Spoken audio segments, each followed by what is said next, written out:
Bonjour les enfants, bonjour les parents, on est mardi et on se retrouve donc pour travailler avec Hansel et Gretel.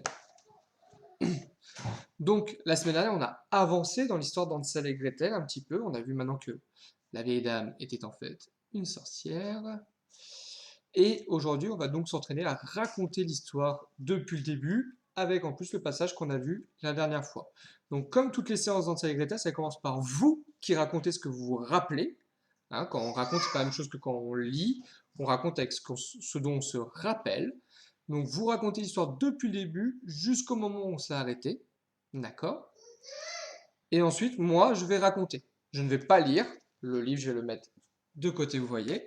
Je vais raconter, moi aussi, avec ce que je me rappelle.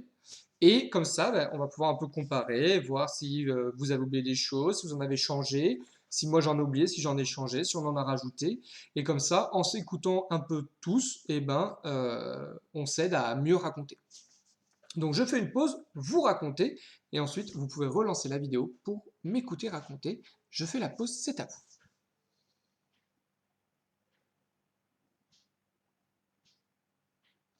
C'est bon, tu as bien raconté. Alors maintenant, moi aussi, je vais raconter. Je vais essayer de raconter l'histoire depuis le début jusqu'au moment où on s'est arrêté.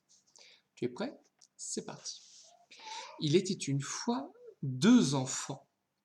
Le plus grand était un garçon, il s'appelait Hansel. La plus petite était une fille et elle s'appelait Gretel.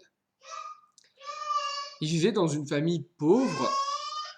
Leur maman était morte et leur père s'était remarié avec une femme qui était une marâtre. Ils vivaient dans une toute petite maison de rien du tout, près d'une grande forêt. Un jour, il n'y avait plus rien à manger, plus rien qu'un seul bout de pain pour 4 personnes. Mais qu'est-ce qu'on va faire? Se disait le père. Aussitôt, la marâtre s'écrie. Nous allons qu'à perdre les enfants dans la forêt. Le père, surpris, a ouvert la bouche comme un poisson. Quoi? Abandonner mes enfants? Mais il n'en est pas question. Tu préfères les voir mourir sous tes yeux? Lui répondit la marâtre. Le père a baissé la tête et il n'a plus rien dit. Mais de son lit, Hansel avait tout entendu. Et il a chuchoté à Gretel.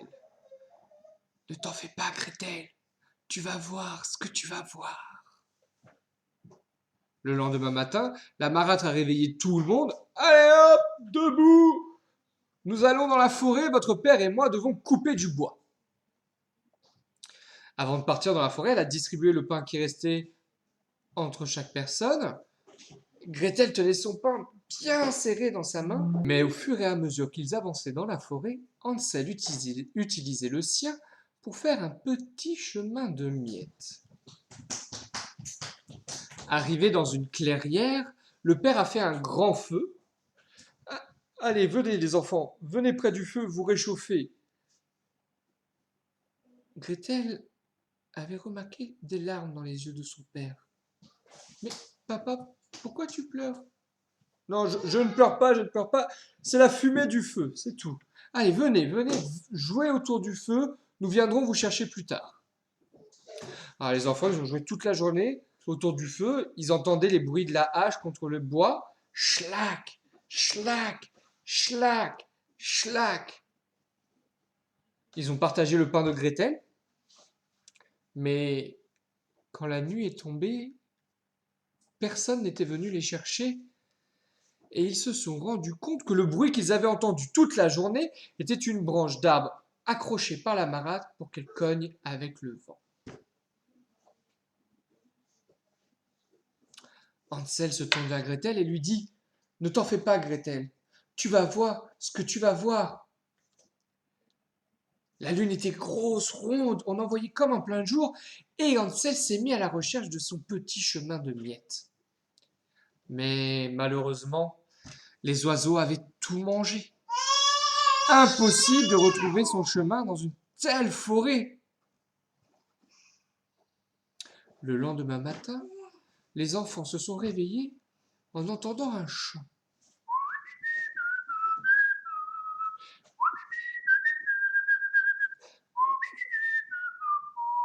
C'était un oiseau blanc qui filait droit devant eux, l'air de dire « Suivez-moi, suivez-moi, c'est par là !»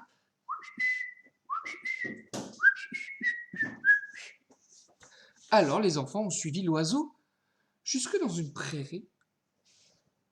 Et au milieu de cette prairie, il y avait une maison, un peu étrange. Et quand les enfants se sont approchés de la maison, ils se sont rendus compte que les murs étaient en biscuit, que les fenêtres étaient en caramel et que le toit était en chocolat. Les enfants avaient trop faim, alors Hansel a commencé à casser un morceau de mur et à manger.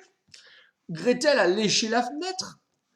Ils ont tous les deux grimpé sur le toit quand soudain ils entendirent une voix s'élever de la maison. Grignoti, grignoton, est-elle bonne ma maison? Les enfants, bien heureux, répondirent en chantant eux aussi. Grignoti, grignoton, c'est trop bon, c'est trop bon. Ils étaient en train de manger la cheminée en nougat quand la vieille femme est sortie de sa maison. Ah, non, n'ayez pas peur, mes petits, leur dit-elle.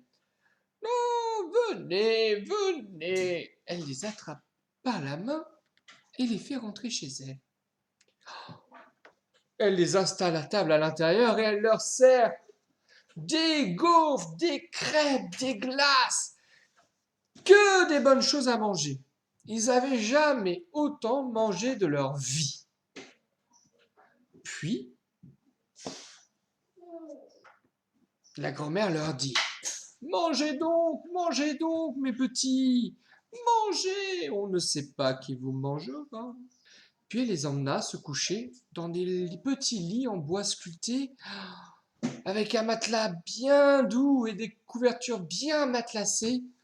Les enfants s'endormirent apaisés. Mais ils ne savaient pas que la vieille dame était en fait une sorcière qui attirait les enfants avec sa maison en biscuits pour les enfermer, les engraisser, puis les manger. Le matin, Hansel n'était pas réveillé que la sorcière l'attrape par le bras, le tire dans la cage et clac! Le voilà maintenant enfermé. Tous les jours, Gretel devait servir le repas à son frère et elle le faisait en pleurant. Mais son frère à chaque fois la rassurait et lui disait « Ne t'en fais pas, Gretel, tu vas voir ce que tu vas voir. » Et tous les soirs, la vieille dame demandait à Hansel de passer son doigt à travers les barreaux pour vérifier s'il était bien gros, bien gras, bien dodu, quoi. Mais Hansel était malin, et ce n'est pas son doigt qu'il passait à travers le barreau, mais un os de poulet. La grand-mère était myope, donc elle ne voyait pas bien, et à chaque fois elle disait « Ah, tu n'es pas assez gras, je vais continuer à te donner à manger. » Et tous les jours, c'était la même histoire qui recommençait. Voilà, j'ai raconté l'histoire jusqu'au moment où on s'est arrêté. Donc, j'espère que toi aussi, tu as réussi à raconter l'histoire jusqu'au moment où on s'est arrêté. Sinon, c'est pas grave. Comme d'habitude, on s'entraîne. Et la prochaine fois, on avancera dans l'histoire. Et justement, à ton avis, Hansel a l'air bien sûr de lui. Et il a l'air d'avoir un plan. Qu'est-ce qui va se passer maintenant dans l'histoire? Donc, envoie-moi tes hypothèses. Donc, comme d'habitude, hein, tu peux enregistrer ta voix, papa, maman peuvent écrire, on prend une photo, comme vous préférez. Travaillez bien et à bientôt.